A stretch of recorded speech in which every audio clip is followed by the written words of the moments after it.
4 PM news network में दोस्तों आपका स्वागत है। मैं हूं आपके साथ राशिद ज़हीर। पूरी दुनिया रात इस इंतज़ार में थी कि अब लड़ाई का इस तरह से विस्तार होने जा रहा है। कोई वर्ल्ड वार 3 की बात करने लगा था, करते तो बहुत पहले से हैं, लेकिन अचानक ट्रंप ने फिर एक बार ऐसा काम कर दिया कि अब्बास मस्तान की फिल्म भी पीछे छूट जाए। क्या एक नोबेल प्राइज़ पाने के लिए तमाम दुनिया को शतरंज की बिसात बना कर रख दी गई है? क्या ईरान अमेरिका के बीच में कुछ ऐसी खिचड़ी पक रही है जो आपको और मुझे नहीं मालूम है? दोस्तों, बात यह है कि ये दुनिया की जो मीडिया है, इंटरनेशनल मीडिया, गोदी मीडिया या बड़े बड़े नेता, ये खेलते हैं। ये आपके और मेरे सामने वो मसाला परोसते हैं कि जिसमें उलझ कर रह जाते हैं और हम लोग पार्टियां बन जाते हैं, मतलब आम जन दर्शक पार्टी बन जाता है। ऐसे में पत्रकारों की जिम्मेदारी बनती है कि अपने सिक्स सेंस का इस्तेमाल करें और कम से कम नेताओं की गतिविधियों से, बातों से, घटनाक्रम से अंदाज़ा करके एक विश्लेषण ऐसा करें जो कम से कम तस्वीर क्लियर हो। मैंने दोस्तों कल कहीं एक वीडियो, कल 4 PM पर ही मैं बता रहा था कि ये अचानक नेतन्याहू या ज्यूज लॉबी को खुश करने का मौका कैसे ईरान ने दे दिया। ईरान इतना बेवकूफ़ नजर नहीं आ रहा था कि वो आकर के उस बेस पर हमला कर देगा कतर की, जिस कतर के बारे में 4 रोज़ पहले मैं बता चुका कि सारे के सारे लड़ाकू विमान और चीज़ें हट गई हैं। 10,000 से ज़्यादा ट्रूप्स हैं। कल सुबह की अगर मैं आपको खबर बताऊं, कल सुबह, तो मैं स्क्रीनशॉट लगा देता हूं दुनिया के बड़े अखबारात, जिसमें ये एडवाइजरी जारी कर दी गई थी कि यहाँ से जगह को छोड़ दिया जाए। और फिर ट्रंप साहब के सामने इसराइल के मद्देनज़र 36 घंटे पहले ही एप्लीकेशन पड़ी थी वॉल स्ट्रीट जर्नल के मुताबिक कि वो सीज़ फायर करना चाहता है। इसी वजह से ट्रंप साहब ने सऊदी का सलमान हो या कतर के बादशाह हो या यूएई या दूसरी जगह उन लोगों से बात की, लेकिन ईरान ने उस बात को इनकार कर दिया था। क्या वजह है? तो उसकी वजह यह है दोस्तों कि अब फिर ऐसे में ईरान कैसे मौका दे देगा कि वो कतर बेस पर हमला करे और अमेरिका और इसराइल फिर दोनों एक साथ आकर दो मुहाज पे उससे लड़ने लगे। पहले ईरान पर जो हमला होता फोर्डो की न्यूक्लियर प्लांट पे, पता चलता कि वहाँ से ट्रक के माध्यम से यूरेनियम निकाल लिया गया है। अमेरिका के बड़े बड़े अखबार अल जजीरा, CNN और टेलीग्राफ लिखते हैं कि कहाँ गया वो 400 किलो यूरेनियम। फिर नेतन्याहू का बयान आता है ब्लूमबर्ग में, मैंने कल भी बताया था कि वो कह रहा कि मुझे मालूम ही नहीं कि नुकसान हुआ क्या है, यानी कि मामू बना दिया। मैंने प्रोग्राम बनाया था कि ट्रंप ने क्या मामू बना दिया। वाकई ट्रंप जैसा व्यक्ति इस समय समझ में आने से मुश्किल है।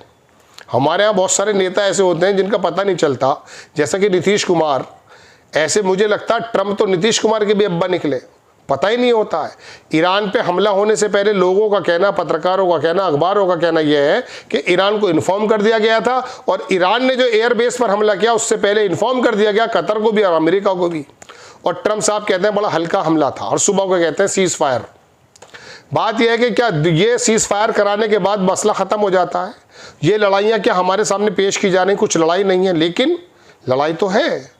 डिस्ट्रैक्शन इसराइल में और ईरान के अंदर इतना ज़बरदस्त हुआ है सीज फायर से पहले कि इसराइल की ईंट से ईंट बजा दी ईरान ने। ऐसा हमला सुबह सुबह में किया है और रात में बहुत ही बड़ा हमला ईरान पर इसराइल ने किया है, इसमें कोई दो राय नहीं।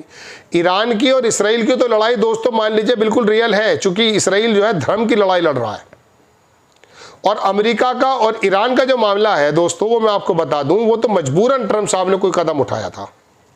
उसके पीछे बहुत सारी वजहें हैं। मैंने एक 30 मिनट का प्रोग्राम लाइव किया है संजय सर के साथ, आप देख सकते हैं। मैंने बताया कि सोशल मीडिया पे दरअसल ट्रंप को ब्लैकमेल करने के लिए ज्यूज लॉबी जो है, वो उनकी पुरानी जो एप्स्टेन फाइल्स हैं उसके मद्देनज़र उनको ब्लैकमेल किया जा रहा है। एलन मस्क ने तो धमकी दे दी थी, उसको तो रफा दफा किया। उसके बाद से ये यू टर्न आया है ट्रंप साहब का, वरना ट्रंप तो ईरान को हर चीज़ में आगे आगे रख रहे थे, उनकी बातचीत चल रही थी। हद यह है कि गजा के बारे में जब बात चल रही थी तो ट्रंप ने कह दिया नेतन्याहू से कि ईरान हर मामले में साथ है। तो ऐसे में दोस्तों मैं आपको बताना चाहता हूं कि ट्रंप ने ज्यूज लॉबी को, नेतन्याहू को बुरा झटका देते हुए दरअसल एक नूरा कुश्ती और खेल दी और कोई बड़ा मामला बना नहीं। अलबत्ता इन दोनों की लड़ाई अपनी जगह कायम है। अब सीज फायर तो हो गया है, लेकिन सवाल ये उठता कि ईरान ने क्या पूरी दुनिया को, इसराइल को, ज्यूस को, अमेरिका लॉबी को ये दिखा दिया कि मैं फाते बन के कैसे उभरा हूं। जिस ईरान को ये समझ रहे थे कि ऐसे खत्म कर दिया जाएगा, उस ईरान ने पूरी दुनिया को दिखाया कि तेल अबीब के अंदर जैसा, जिसके अंदर एरोडोम और थार्ड और एरो सिस्टम और आयरन सिस्टम, आयरन डोम दुनिया भर के लगे हुए हैं, मिसाइल्स तरह तरह की घुस करके जो बिल्डिंगों को मिसमार कर दिया, पूरी दुनिया के लिए चैलेंज बन गया वो बंदा। वो सुप्रीम लीडर वाकई बूढ़ा आदमी जरूर है, लेकिन उसने पूरी दुनिया के जवानों को बता दिया कि जब अज़म की ताकत होती है तो कैसे होता है। उसके नेताओं का असैसिनेशन जरूर हुआ है, लेकिन उसकी वजह भी ये रही कि ईरान के अंदर जो मोसाद का बहुत बड़ा नेटवर्क था, उसका पता चल गया ईरान को, उसने खत्म करने शुरू कर दिए, फांसी दे रहे हैं वो।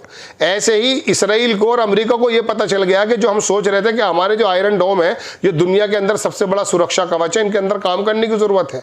दोनों को ताकतों का पता चल गया है, तो वो इस मद्देनजर वो काम करेंगे। लेकिन ईरान फाते बनकर उभरा, इसमें कोई दो राय नहीं है।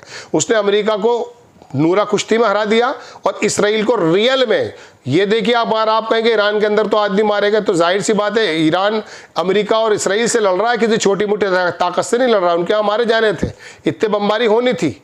लेकिन मसला तो यह कि इसराइल का क्या हाल कर दिया ईरान ने, जिसके बारे में तमाम दुनिया के, उसके पास तो कुछ था ही नहीं। एयर डिफेंस सिस्टम की बैटरी पहले ही झटके में ख़त्म कर दी थी इसराइल ने, जो रूस ने दिया था S-300। खैर, अब बात यह आती है कि इस झगड़े की बुनियाद क्या है। दोस्तों, झगड़े की बुनियाद तो वहीं खड़ी है जहां नेतन्याहू शैतान बन करके गजा के अंदर बेकसूर लोगों को मार रहा है। लगातार 3-3 जनाजे एक आदमी अपने बेटों को उठा रहा है। ह्यूमैनिटेरियन एड डिस्ट्रीब्यूशन के दौरान जब ऊपर से गोलीबारी की जाती है तो बच्चे महिलाओं की कोई तमीज़ नहीं होती। वो मसला क्या ख़त्म करेगा ईरान? नेतन्याहू ट्रम्प साहब अगर मिसाल के तौर पे लेना चाहते हैं नोबेल प्राइज़, और पाकिस्तान ने भी रिकमेंड कर दिया, और अब ये भी सारे दरोगा कर देंगे जो सऊदी अरब का बंदा है और ये मिस्र का और जो भी हैं ये सब मिडिल ईस्ट के मुनाफिक, ये सारे के सारे रिकमेंड कर देंगे उसको। लेकिन असल मसला तो यह है कि तब आपको नोबेल प्राइज़ मिलना चाहिए कि जो खेल आपके मद्देनज़र, आपकी जूस लाबी के मद्देनज़र शुरू किया है गाजा के अंदर। ईरान क्या उस पर दिखाता है? कुछ नहीं। ईरान की भी असल परीक्षा जब ही है कि अब वो आकर ये लड़ाई को जब भी ख़त्म करे कि जब वो यहाँ इस पूरे खित्ते से ये चीज़ें ख़त्म हो जाएं। जो गाजा के अंदर जुल्म सितम उसका जारी है, और 10-12 दिन से गाजा आपकी नज़रों से ख़त्म था, जबकि 1000 आदमी मार दिए गए वहाँ। दोस्तों, ह्यूमैनिटेरियन एड के मद्देनज़र उसको रोकना बहुत ज़रूरी, तभी ट्रम्प साहब नोबेल के नहीं हर चीज़ के हकदार होंगे। और नेतन्याहू को वाकई, ये नेतन्याहू ने हमला ही तब किया था एक दिन पहले, इसकी नेसेट डिसॉल्व होने वाली थी, ये जाने वाला था जेल, इसकी सरकार खत्म होने वाली थी।